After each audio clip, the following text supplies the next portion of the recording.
Assalamualaikum warahmatullahi wabarakatuh. Ila hadratin Nabi Muhammadin Mustafa Rasulullah sallallahu alaihi wasallam wa ila alihi wa sahbihi ajma'in wal mursalin alaihi wassalatu wassalam wa jami'il muslimin wal muslimat. Al-Fatihah. A'udzu billahi minasy syaithanir rajim. Bismillahirrahmanirrahim.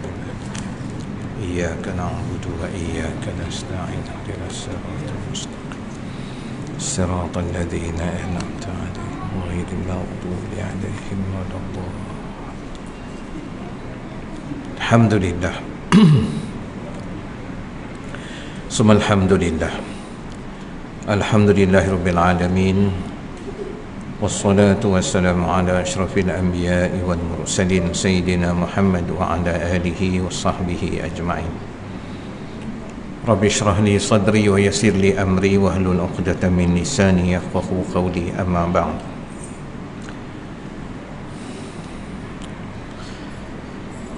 Tuan-tuan puan-puan sidang jemaah yang dikasihi, alhamdulillah di malam ini kita dapat mengambil sedikit lagi masa kita dari waktu maghrib ke isyak ni untuk berada dalam Raudatul Jannah bagi kita berkongsi beberapa panduan daripada ajaran Islam buat kita jadikan ia kefahaman atas apa yang kita pegang dan mudah-mudahan dapat kita jadikan tindakan dalam kehidupan kita. Tuan-tuan puan-puan yang dikasihi, tajuk yang telah kita sebutkan pada tempoh hari untuk hari ini adalah 4 fasa dalam bersuci. Saya mengambil kaedah ni daripada pandangan Imam Al-Ghazali dalam Ihya. Beliau berbicara tentang bersuci ni begitu halus dan beliau menyandarkan hujahnya ini di atas 2 perkara, iaitu Al-Quran dan hadis. Al-Qurannya daripada surah Al-Baqarah ayat 222. A'udzubillahi minasyaitonirrajim. Innallaha yuhibbut tawwabin wa yuhibbul mutatahhirin. Sungguhnya Allah mengasihi orang-orang yang bertaubat dan membersihkan diri. Dan daripada sepotong hadis Nabi sallallahu alaihi wasallam, kama qala an-nazafatu minal iman. Kebersihan itu sebahagian dari iman. Dan ada satu perkara yang sangat menarik, dalam bahasa lain juga kebersihan ini diartikan dengan taharah. Taharah ni ada 2, satu dipanggil hisi. Hisi ni seperti kencing, satu lagi maknawi yang tak nampak, bersifat rohani. Dan inilah yang menjadi pokok perbincangan kita pada malam ni. Mudah-mudahan kita beroleh manfaat daripadanya. Saya cuba nak mudahkan perbincangan kita ini supaya kita dapat melihat hasil daripada tarbiyah Ramadan ni ada kesannya dalam kehidupan kita di dalam Syawal dan bulan-bulan berikutnya. Jika Ramadan ini berjaya ke atas diri kita, artinya kita akan dapat melalui Syawal sehinggalah datangnya Sya'ban di tahun hadapan. Itu tanda kita berjaya melalui Ramadan ini dengan baik. Dan di antara tanda awal kita berjaya di bulan Ramadan ini ialah berlaku pertambahan kebaikan yang akan dapat kita buat hasil daripada Ramadan. Antaranya, saya sebut satu je sebab ni bukan tajuknya, satu je, iaitu kita dapat melaksanakan puasa 6 di bulan Syawal. Maka siapa yang berjaya melaksanakan puasa 6 di bulan Syawal, itu indikator tanda yang Ramadannya itu berhasil, kerana berlaku penambahbaikan di atas Ramadan. Puasa di atas puasa.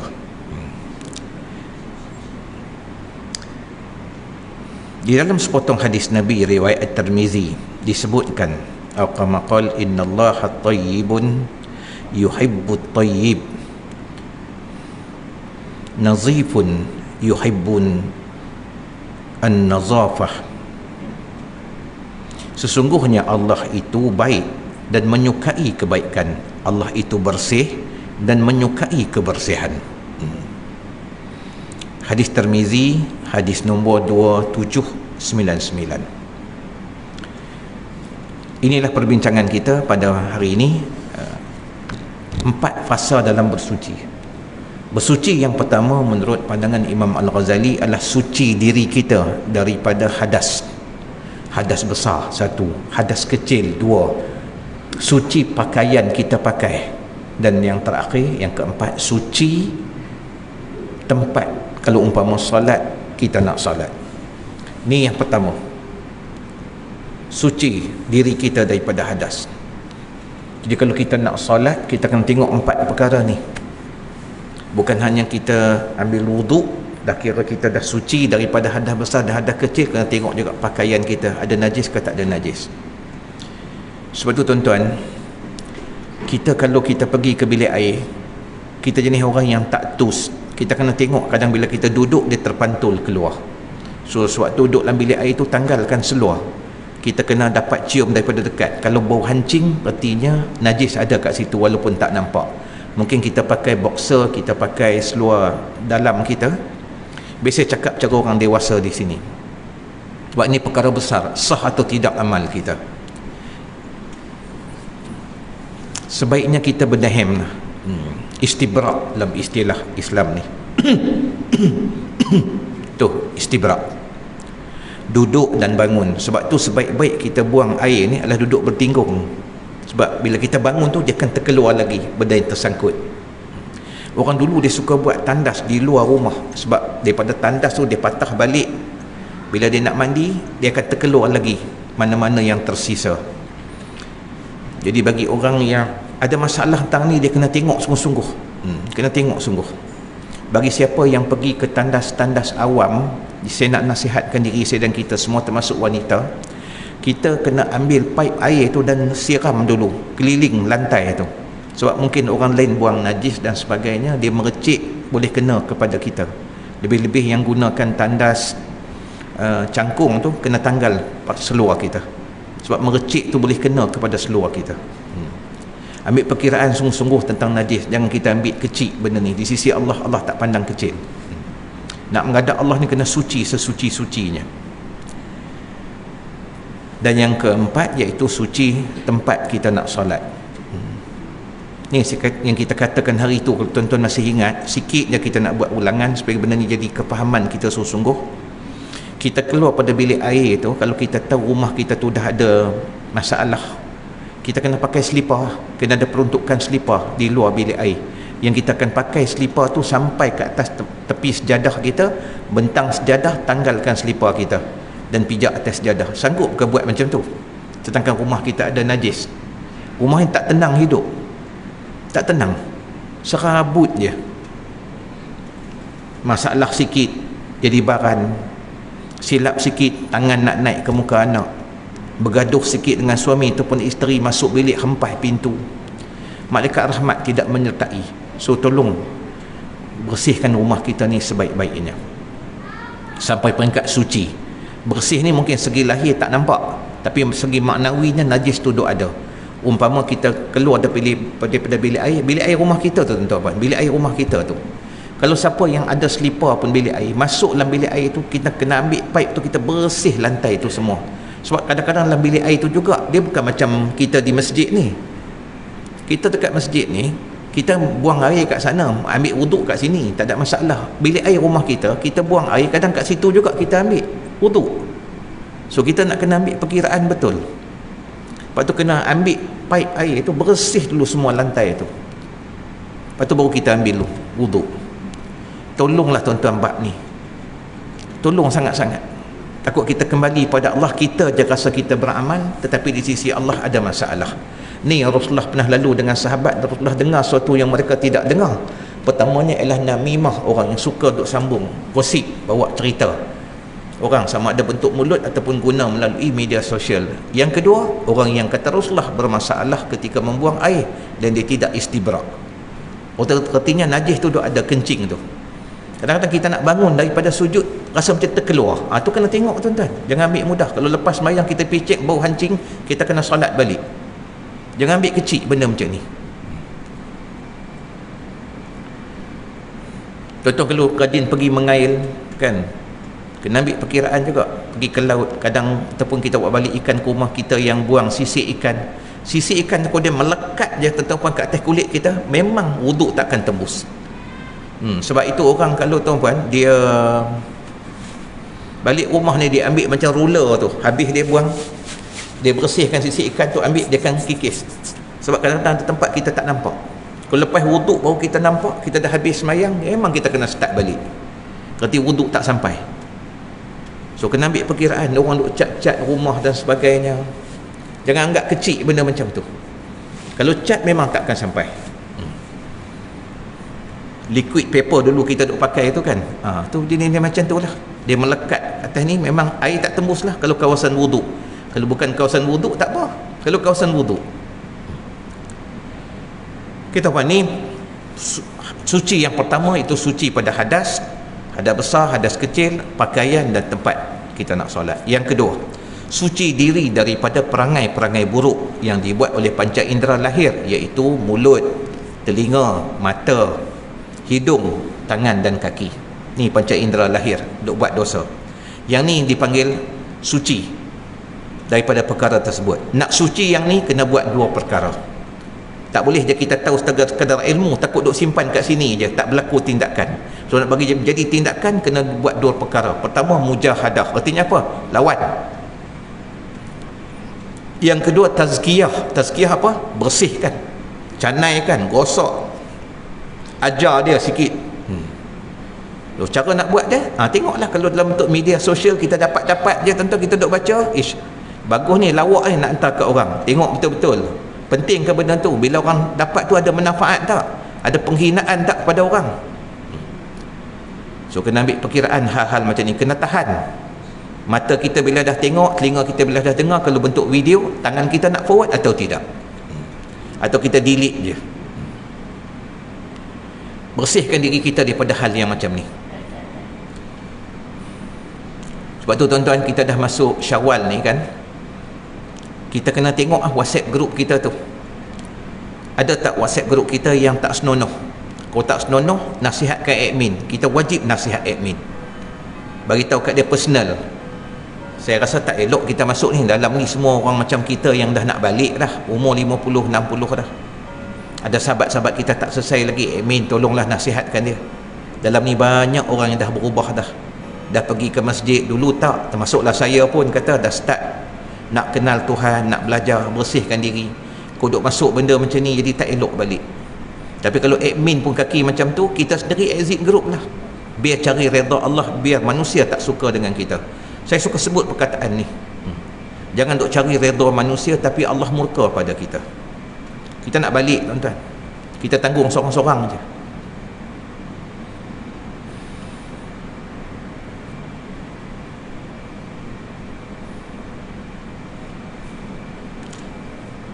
Yang ketiga, suci hati kita daripada dosa batin. Tadi yang lahir, ni dosa batin. Dosa batin apa dia?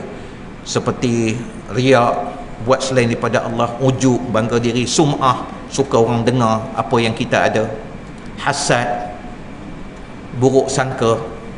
Ni semua-semua dosa batin.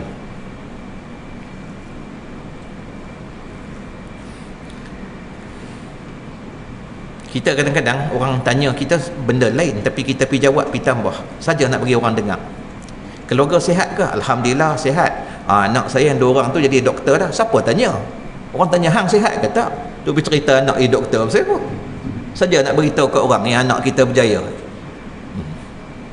Saya tengok tuan-puan kan, kita ni ada masalah, saya ada masalah kan, tuan-tuan perempuan semua, kita tahu kelemahan kita dan kita kena buat macam ni. Tuan-tuan dengar betul-betul ni bab ni, perempuan kena dengar sungguh-sungguh bab ni. Kita mana-mana tempat, mana-mana benda yang kita tahu kita salah, kita kena ambil kita punya ni, phone kita ni kalau boleh tulis kan, dekat tempat message tu kita tulis apa perangai kita tak elok, baik dengan Allah atau dengan manusia. Dengan manusia pula bahagikan kita dengan kawan-kawan kita yang kita kenal, kita dengan keluarga kita, isteri kita atau suami kita, lepas tu kita dengan anak-anak kita, kita dengan adik-beradik kita, termasuk mak dan ayah kita, kena senaraikan apa perangai kita yang tak elok. Kalau kita tak senarai, kita tak tahu kita nak buang yang mana.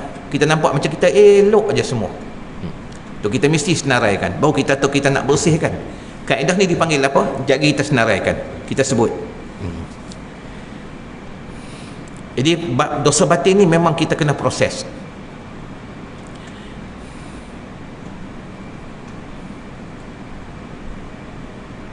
bangun pagi-pagi lepas pada Ramadan ni, kita buka semua tingkap, tengok semua gelap lagi pukul 5, dah tak ada Ramadan. Kalau dulu pukul 4.30 tengok lampu semua dah buka dah, berarti ada orang bangun tengah duk siapkan untuk sahur. Ni lepas Ramadan tengok pukul 5 gelap lagi, kita hidup buka lampu. Kita kata apa? Tak ada orang lain bangun tahajud dekat seksyen 20 ni. Lepas Ramadan ni nampaknya aku yang bangun. Kita rasa dia macam tu, maka terhapuslah pahala tahajud kita yang kita duk buat tu. Tu yang masalah besar. Sebab segi fiqh sah, ambil wuduk cukup 6 rukun, solat cukup 13 rukun. Malaikat bawa naik, malaikat tu pun tak tahu, sebab dia kerja bawa naik aja sampai di depan Allah. Allah tengok-tengok, Masya Allah, penuh dengan kotoran, penuh dengan selut. Selutnya daripada dosa-dosa batin. Kita buat tu bukan kerana Allah. Takut tuan-tuan hal macam ni. Kalau tidak, takkan diceritakan wailul lil musallin, lubuk wail untuk orang yang salat. Perbicaraan para ulama tentang neraka jahanam ni, yang paling jelas dalam hadis disebutkan ialah neraka jahanam tu dalamnya dilempar seketul batu, duk duk duk duduk duk duk duk duk 70 tahun baru sampai kat dasarnya. Bahasa paling senang kita nak tahu dalam neraka jahanam ni ialah budak kecil baru lahir, tolak dia masuk dalam neraka. Berarti dia akan sampai kat dasar neraka tu umur dia 70 tahun. Baru kita faham. Itu maksud 70 tahun. Baru kita nampak lamanya duk terawang-rawang ni nak sampai ke dasar. Dalam terawang-rawang tu neraka dah jilat dah. Api neraka dah masuk dah. Dah hapus dah muka, jadi balik. Allah. Tu belum sampai kat dasar lagi. Wail duduk di mana? Wail duduk 40 tahun di bawah dasar neraka jahanam. Masya Allah. Untuk orang yang salat.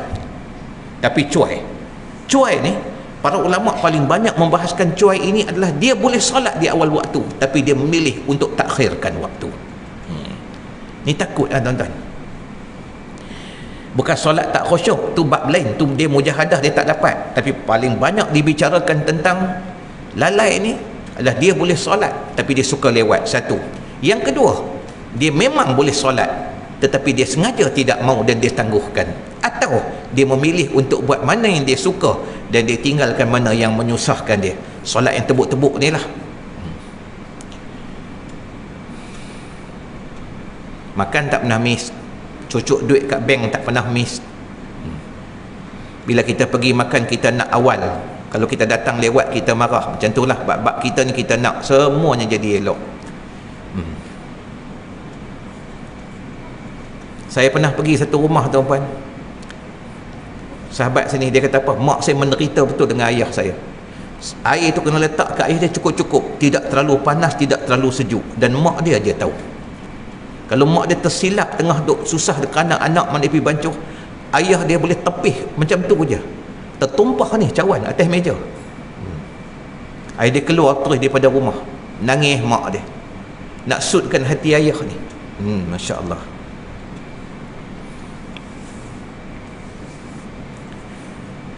Tak berubah-ubah kita tuan-tuan sampai ke ujung. Kalau kita nak hak kita tu macam tu, tapi kita pernah tengok tak yang Allah tu kita buat tak sebaiknya? Saya suka kata macam ni tuan-tuan, saya nak ulang lagi hal ni biar kita sampai kita faham betul hal ini besar.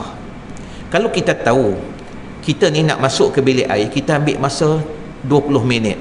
Memang kita orang yang ada masalah dengan kencing dan sebagainya, nak ambil wuduk tu kita memang berhati-hati betul. 20 minit kita ambil masa duduk kat bilik air. Kenapa nanti azan baru nak masuk? Umur dah dekat 50, 60 tahun dah ni, nanti azan baru nak masuk. Azan baru nak masuk bilik air. Sampai bila-bila kita tak dapat nak sembahyang berjemaah di masjid surau. Maksud saya nak dapatkan takbiratul ula.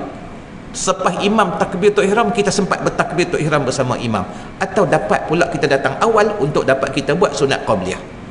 Tak dapat sampai bila-bila. Sedangkan 3 perkara amal sunat yang tidak pernah Rasulullah tinggalkan menjadi satu kelaziman bagi Nabi sallallahu alaihi wasallam melakukannya walaupun dalam musafir. Apa dia tuan-tuan? Kita pernah dengar solat sunat sebelum subuh, tu biasa, dan Rasulullah tidak pernah tinggalkan walaupun di tengah sakit, walaupun dia musafir, dia akan tetap buat. Witir kita pernah dengar Rasulullah tak pernah tinggalkan. Kadang dia buat 1, kadang dia buat 3, kadang dia buat 5, kadang dia buat 7, dan pernah Rasulullah buat 11. Walaupun tengah sakit tu, nak mati tuan-puan, 17 kali Sayyidina Abu Bakar mengimami solat. Rasulullah wafat pada waktu duha pada hari Isnin. 2 hari berlalu tu, malam tidak pernah Rasulullah tinggalkan witir. Satu lagi yang jarang kita dengar, apa dia Rasulullah tak pernah tinggalkan? Solat sunat zuhur, qabliyah zuhur, walau dalam musafir. Artinya Rasulullah buat jamak, tapi solat sunat zuhur tetap Rasulullah buat. 2 rakaat atau 4 rakaat atas kita, tapi nak cerita waktu musafir Rasulullah tetap akan berbuat. Ni 3 solat sunat yang tidak pernah Rasulullah tinggalkan. So kita buatlah peningkatan lepas daripada berlaku macam ni. Maksud saya, kalau kita tahu kita masuk bilik air tu ambil masa 20 minit, masuklah setengah jam awal.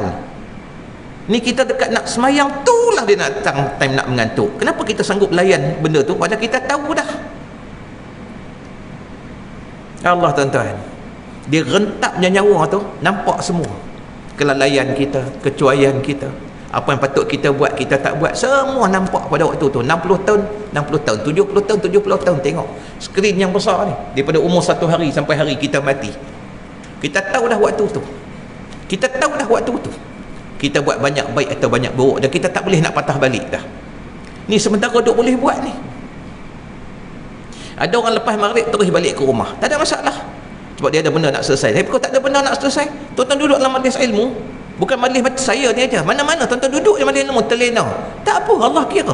Tapi kalau balik ke rumah tuan-tuan, kita tak ada benda nak buat, saja suka duduk di rumah. Baik ambil perkiraan sungguh-sungguh, kenapa kita lari pada rumah Allah? Kenapa rasa tak selesa duduk lama di rumah Allah? Kena buat lah, latih tu. Dia kata mujahadah. Arti mujahadah ni lawan. Lawan macam mana? Kita tahu kita ambil masa 20 minit duduk kat bilik air, masuklah setengah jam awal, masuklah 40 minit awal. Kita keluar, kita ada masa 10 minit atau 20 minit lagi untuk datang ke rumah Allah. Tuan-tuan buat je sampai 2 minggu. Lepas tu tuan rasa tak boleh, tinggal lah. Benda baik dia begitu. Bila dia dah melekat je, macam saya katakan, bila kita datang je awal, maka takhir akan tinggalkan kita. Kita jadi seorang pemurah, maka kedekut akan tinggalkan kita. Kita jadi orang yang tenang dalam hidup, maka stres akan hilang daripada kita. Masuk je baik sangka dengan Allah dan dengan manusia, maka buruk sangka akan tinggalkan kita. Begitulah bila kebaikan dah menetap di hati, keburukan akan tinggalkan kita. Tapi kena latih lah benda ni. Lepas 2 minggu memang kita rasa ringan dah nak buat. Tapi tuan-tuan, saya nasihatkan diri saya dan kita lagi, kita jangan tinggalkan amal sunat kita biasa buat tu lebih pada 3 hari. Lepas 3 hari kita rasa tawar dah balik, nak buat tu rasa susah balik dah. So nak suci dosa hati kita daripada dosa batin ni, benda ni kena senaraikan tuan-tuan. Kita ada apa dalam diri kita sebenarnya? Had tadi dosa lahir pun kena senaraikan kan? Dosa batin ni pun kita kena senaraikan. Dan yang keempat tu pun yang terakhir ni ialah kita suci qalbu kita. Ni apa pula? Apa tadi yang hati tu, qalbu? Tuan-tuan, mari kita tengok betul-betul. Qalbu ni dia lebih dalam, jauh di lubuk hati kita, yang terdetik pertama keluar. Yang tu sama ada hati kita boleh terima ke tak boleh terima. Contoh, keluar pada bilik air waktu malam nak tidur, tak ada kaitan dengan solat, tak ada kaitan dengan nak baca Quran, nak tidur dah. Keluar pada bilik air dah lap badan apa semua tuan-tuan. Keluar langkah ke dalam bilik air nak pergi tempat tidur ni, dia melintas masuk ke hati kita. Allah tak ambil wuduk, dia lintas. Datang pada siapa tu? Automatik wallah datang pada Allah. Tak ada syaitan mana bisik ke hati kita, tak ambil wuduk ke kau nak tidur, syaitan takkan detikkan benda yang baik dalam hati kita. Confirm datang pada Allah. Hasil apa kita duk minta doa ni sekarang ni, lepas sembahyang ni, bangun tahajud, ya Allah, jangan berlalu 1 hari melainkan kau tingkatkan iman aku pada setiap hari yang berlalu. Ya Allah, umurku dah sampai berbaki, matilah aku dalam redha engkau. Tuhan tak terus jatuhkan pakaian redha, Tuhan tak turunkan pakaian takwa, tapi Tuhan hantar jalan-jalan untuk dapat redha Allah. Dia detiklah hati, ambillah wuduk, confirm datang pada Allah. Yang kita takut ni, ni kita takut apa? Dia melintas pula yang kedua. Apa yang kedua melintas? Sebab yang pertama kata apa? Allah terlupa ambil wuduk. Maksudnya apa? Masuklah ambil wuduk. Yang kedua tu melintas kata apa? Allah, esok je lah, dah keluar bilik air dah ni, dah kering dah badan, takkan nak masuk balik. Yang kedua itu syaitan, dan biasanya kita lebih senang nak ikut yang kedua. Tu je cerita kita. So mulai sekarang tuan-puan, kita kena tahu betul qalbu kita ni tu detik yang datang betul daripada Allah.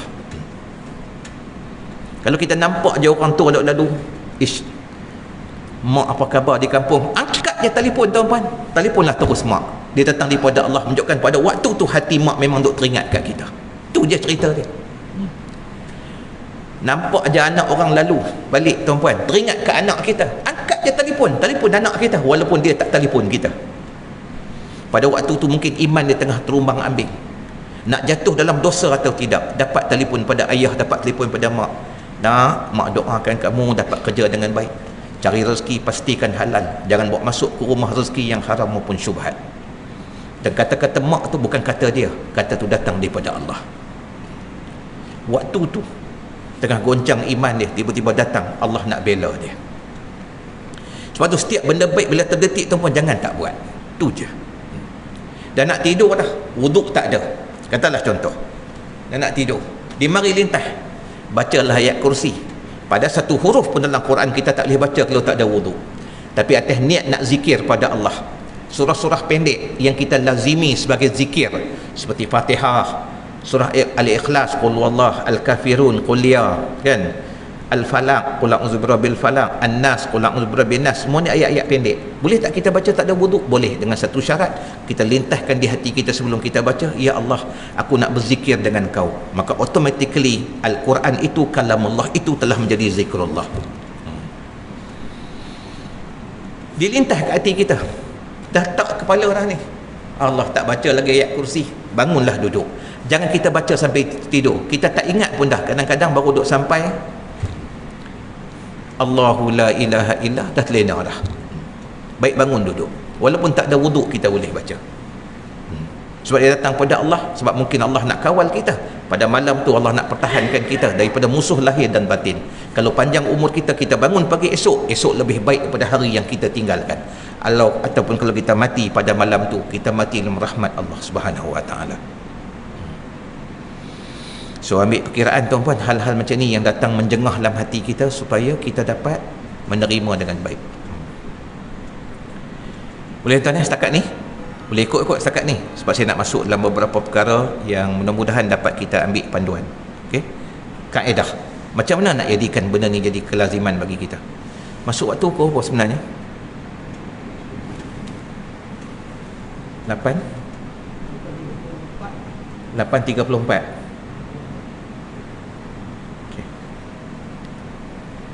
Pasal jam tu dia pergi ke sana, jam ni dia mari ikut sini, kan. Okeylah, bolehlah dua-dua tuan-tuan. Cuma saya duk tengok yang ni kot, saya duk biasa tengok yang ni. Nak tengok time dia, saya nak sebut bab ni. Okey, tuan-tuan tengok ni ni saya nak sebutkan. Mikrofon ni tak boleh nak ikut saya. Kalau saya nak tebut kat sini, saya nak berdiri supaya tuan-tuan boleh nampak. Ni boleh ikut. Okey. Saya nak berdiri kat sini je. Saya pegang ni lah, senang. Boleh. Tambah sikit je, tak masalah. Macam ni je. Okey, kita tengok ni almari ni, dia cerita dia proses takhalli, tahalli dan tajalli. Boleh.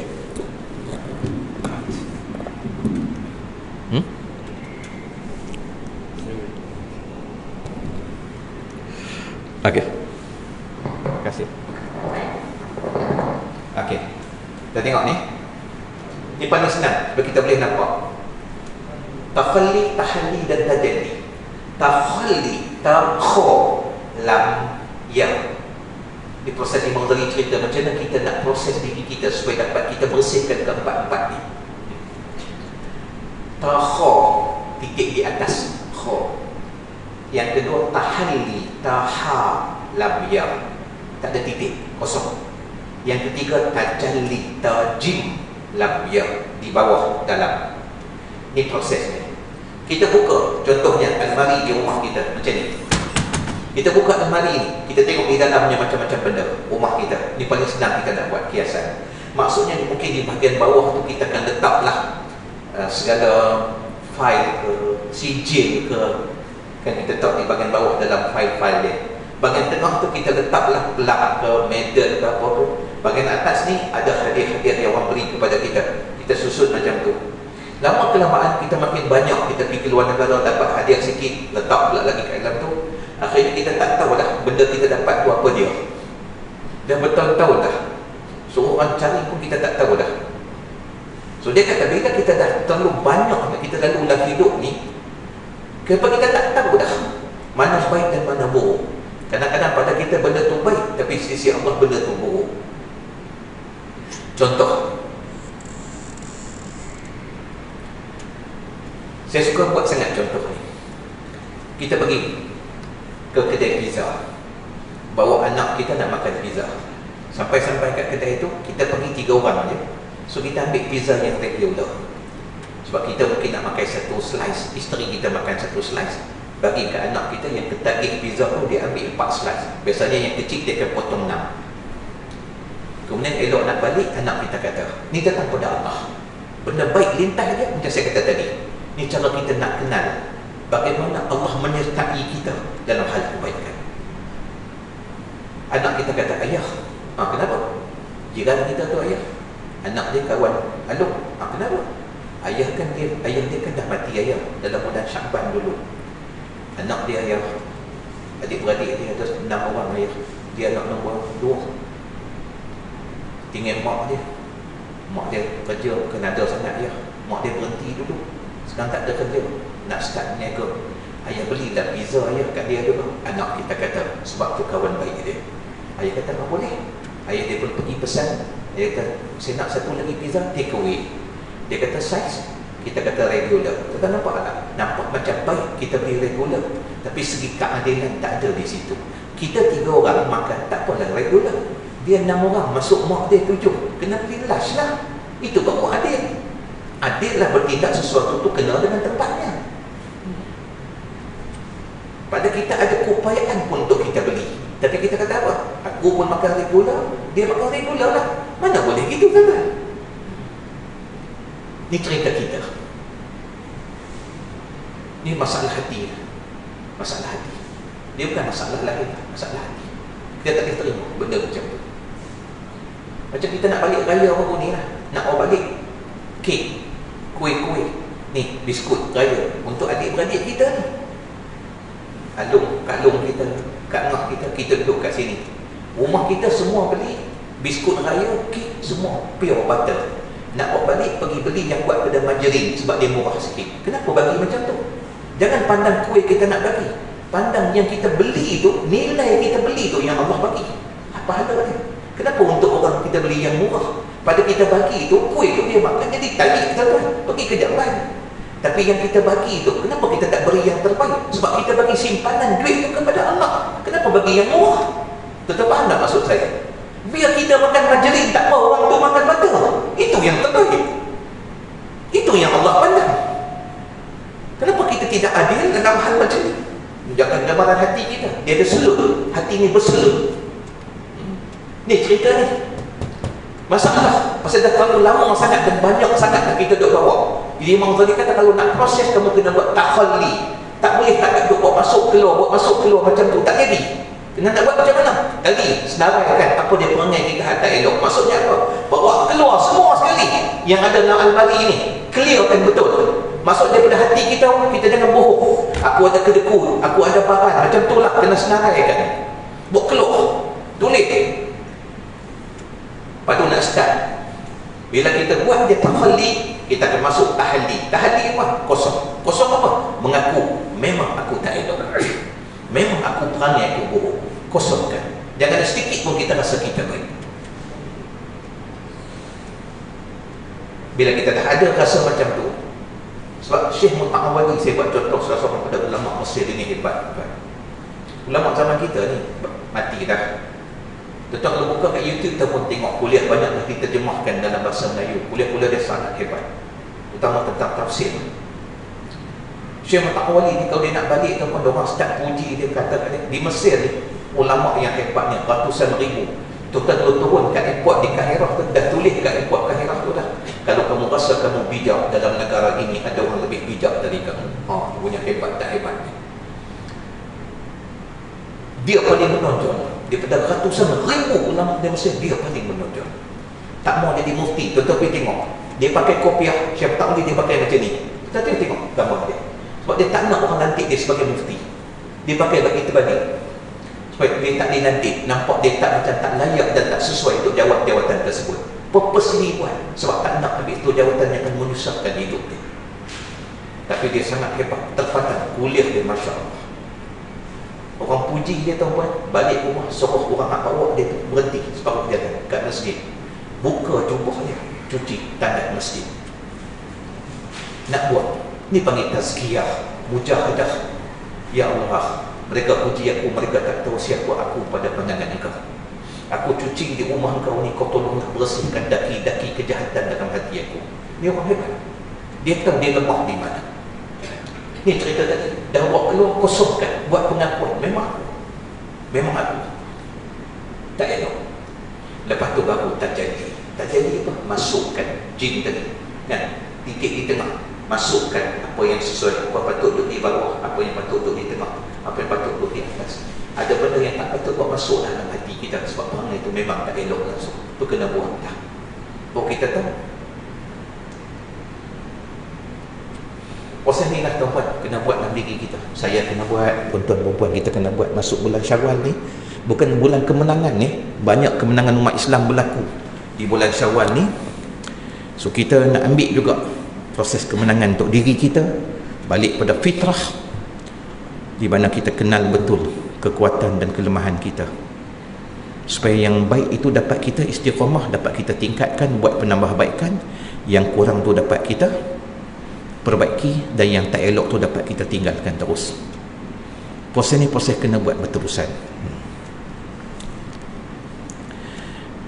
Okey tuan-tuan, ni perkara kena pandang besar untuk diri kita supaya nanti kita dapat lakukan dengan sama-sama.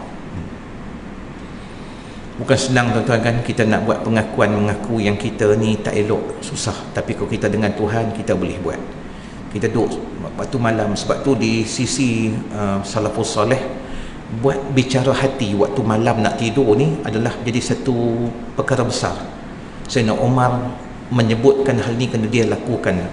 Hasibu anfusakum qabla an tuhasabu, hitunglah diri kamu sebelum kamu dihitung oleh Allah. So ambillah kertas tuan-tuan. Kalau kita nak tulis, kita ambil kertas dulu. Kalau kita tak nak orang lain tahu, tuliskan kat phone ni, kita je tahu. Apa masalah kita? Kita bukan tak solat, tapi suka takhirkan solat. Berat tak perangai? Berat lah. Kita tahu dah, kalau balik ke rumah kita boleh keluar balik, tapi malas nak keluar balik. Pergilah bertandang dulu dekat pasar malam. Ramadan dah elok dah, masuk Syawal jadi balik. Malas nak keluar, punca dia tu je. Padahal asar tak buat lagi ni. Tak apalah, nanti khadar lah lepas maghrib. Kita ingat Tuhan tu siapa? Kawan kita. Sebab tu kita dengan mak kita boleh buat lebih kurang. Tengoklah mak kalau rajin balik, padahal dah janji dengan mak dah hujung bulan ni nak balik. Pasal apa? Pasal kita dengan Tuhan boleh kita buat, dengan manusia apatah lagi.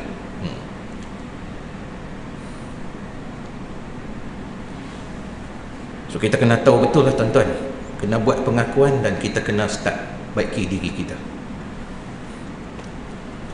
Kita dah sampai di ujung macam ni, kalau tak selesai lagi bab ni, Allahu Akbar.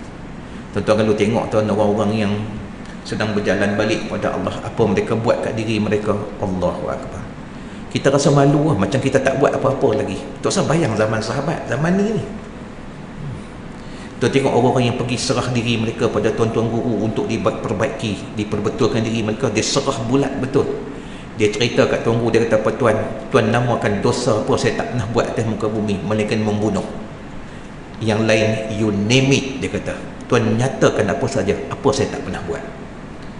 Habis datang ni, saya serah diri saya pada tuan buatlah macam mana. Kaki saya dah pijak sebelah kaki ke pintu neraka, tolonglah tuan, selamatkan saya. Ni orang datang serah diri bulat betul, minta diperbaiki. Dan tuan guru ni dia tengok dua perkara. So ni saya nak beritahu kat kita pun kena ada dua benda ni. Yang pertama, tuan guru ni dia tengok, dia ni tahan diuji, tahan disebut. Maka dia pun kata, kamu ni ada perangai ni, kamu ada perangai ni, kamu ada kelakuan ni. Dia sebut hal tak elok tu, dan ini jalan untuk kamu nak baiki diri kamu. Satu. Yang kedua, tuan guru ni, mursyid ni, dia tengok orang tu tak tahan. Kalau sebut kejahatan tu, dia tak tahan. Mungkin dia akan tinggal, memang aku ni ahli neraka dah, tak boleh buat apa dah, memang aku ni jahat. memang confirm masuk neraka. Dia terus tinggalkan pengajian, dia tinggalkan tuan guru tu, dia haruk betul dunia ni. Maka orang macam ni tunggu tak sebut langsung salah, dan dia kata apa? Saya tengok kamu insya-Allah dapat jadi baik. Allah tu pemurah. Allah boleh ubah diri kita sekelip mata aja. Tapi kamu kena buat ni. Maksudnya apa? Dia bagi ubat, tapi dia tak cerita penyakit tu apa. Sebab dia takut kalau cerita penyakit dia tak tahan. Tapi kita dengan diri kita dengan Allah, kita kena cerita, kita kena senaraikan. Nanti esok lusa bila kita buat, dia akan keluar lagi benda lain. Kena mulakan. Baru kita tahu.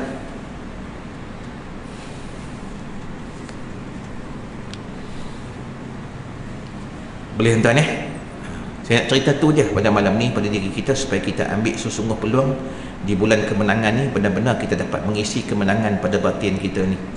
Barulah tuan-tuan kita dapat melalui sungguh kehidupan kita pada hari-hari mendatang ni dengan pimpinan Allah Subhanahu Wa Taala. Kita tak boleh hanya serah pada Allah untuk pimpin kita, tapi kita sendiri tak buat proses untuk nak jernihkan diri kita, hanya mengharapkan dengan doa. Tak jadi ya tuan-tuan. Doa satu bab, tapi kena bersihkan ni juga adalah satu perkara yang atas diri kita. Boleh tuan? Saya tengok macam ni tuan-tuan, saya bisa cerita lah ringkas dia dalam masa 2-3 minit ni. Kita kalau kita tahu kita ni memang seorang suami yang teruk, seorang ayah yang teruk, ni bahasa saya pakai, diri saya kata. Isteri kita terasa betul kita, anak kita boleh tahu tuan-puan, kita ni macam mana dengan dia orang, perangai dia.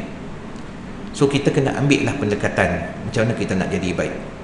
Antaranya tuan-tuan adalah kita bawa dia orang tu berjalan. Bila kita bawa dia orang berjalan jauh, waktu tu kita boleh nampak terus perangai dia orang. Perangai dia orang tu adalah perangai kita membesarkan mereka. Jalan hidup mereka lah jalan hidup kita sebenarnya. Kita tak makan lagi, dia terus ambil makan. Kita tahu anak kita tu kalau depan kita macam tu, di belakang mata kita jenis orang tak hormat orang tua-tua. Itu kena proses. Imam Ghazali kata ada 15 cara kamu nak proses anak kamu sewaktu kamu makan. Sewaktu makan tu. Ni semua proses, kena didik dan kena tahan sabar dalam hal ni. Jangan marah. Buat je sampai akhir jadi tabiat. Bila jadi tabiat, berarti dah jadi budaya hidup dia. Nak ambil makan, tunggu dulu, jangan ada siapa pun mulakan makan. Berarti kita kena balik dan ada di rumah pada waktu nak makan tu lah. Kita kena proses lah. Kalau anak kita semua dah besar, kena rencanakan. 3 bulan sekali kita jumpa, 3 bulan sekali kita jumpa. Kok payah nak jumpa seminggu tu pun 2 minggu sekali, 3 bulan. 3 bulan buat rencana, kita jumpa. Tapi kita buat dengan penuh perancangan. Supaya dia jangan datang jadi sia-sia. Telefon semua ambil letak dalam bakul. Jangan siapa pun duk pegang telefon dah. So kita rencanakan betul-betul. Waktu solat tu pun kita bagi tahu. Jangan siapa pun bergerak sebelum ayah bergerak. Kita jadi imam. Allahu Akbar. Bar ayah tanda tamat pergerakan tangan ayah. Semua orang buat macam tu. Sebab apa? Berdasarkan hadis, kata para sahabat, kami tidak bergerak sehingga kami tengok sempurna pertukaran rukun fi'li Rasul, termasuk sujud. Mereka tunggu sampai Rasulullah letak. Sebab tu tuan-tuan kalau pergi kat Masjidil Haram, Masjid Nabi, tuan-tuan tengok imam dia tu badan setengah besar-besar. Pun begitu, dia pun tak lapaskan takbir intiqal, takbir peralihan tu. Allah, sebab nafas dia pendek, takut dia tak sampai tempat sujud, nafas dia habis, maka takbir dia berakhir. Nanti ada makmum yang turun mendahului imam, dan dia tak nak hal pun terjadi. Dia tunggu bila dia dah letak dah lutut dia sampai dekat tempat sujud, baru dia kata Allahu Akbar. Kenapa? Dia tak mau makmum mendahului dia, punya nak jaga makmum ni sebaik-baik imam. Tapi nak cerita makmum ni sepatutnya dia kena tunggu imam tu punya bar habis baru dia ikut, baru dinamakan sempurna ikut imam. Kenapa anak kita jadi biadab? Kita tengah duk cakap dia boleh jalan keluar, kita bercakap kaki dia duk melunjuk, kenapa dia tak bangun? Sebab kita sendiri tak menghormati Allah. Sebab tu kita taat, sedang lakukan ketaatan pada Allah, nampak semua orang taat, tapi pertukaran rukun fi'li juga menjadikan kita jadi cacat. Kita boleh dia bagi salam. Bila imam bagi salam yang kedua, Assalamualaikum warahmatullahi, imam kata Assalamualaikum, makmum pun start nak bagi salam pertama dah. Tapi kesempurnaan solat berjemaah ialah tunggu imam selesai kedua-dua salam, baru makmum memberi salam. Kita ni nak sebut banyak lagi, tapi saya tak nak sambung lah lepas insya ni. Saya nak berhenti dekat ni dulu. Hak lain nanti kita bicara kemudian. Cuma saya nak cerita betapa pentingnya setiap perkara tu kita buat dengan rencana, dengan ditulis. Tak boleh kita takat dengar dah. Kita tak nak jadi peminat ilmu. Saya pun macam tu, bila pergi ke kuliah di mana-mana pun, kalau saya ada kesempatan tak ada kuliah, pergi masjid surau, saya kena bawa pen, saya kena tulis. Bila dengar dia sebut kebaikan, kita tengok apa keburukan yang aku dah buat, yang kebaikan yang aku tak dapat buat sebaiknya. Nampak baik tu tapi tak boleh nak buat. Kenapa? Kena senaraikan apa benda yang menghalang kita jadi baik. Nak mari dah sembahyang jemaah, tapi kenapa duduk saf belakang? Pada kita mari awal, kenapa tak cari saf paling depan? Itu masalah kita, masalah hati. Sebab kita tunjuk kepada Allah, aku nak balik cepat. Mulut tak cakap, hati tak cakap, tapi perangai kita tunjukkan. So ubahlah perangai itu. Wallahu a'lam bissawab. Mudah-mudahan ada kebaikan yang dapat kita kongsi. Tuan-tuan saya tak ada niat lain tuan-tuan, melainkan saya nak ajak tuan-tuan dan puan-puan semua menjadi orang-orang yang mudah-mudahan mencapai darjat takwa dengan Ramadan ni. Wabihi wallahu a'lam. Assalamualaikum warahmatullahi wabarakatuh.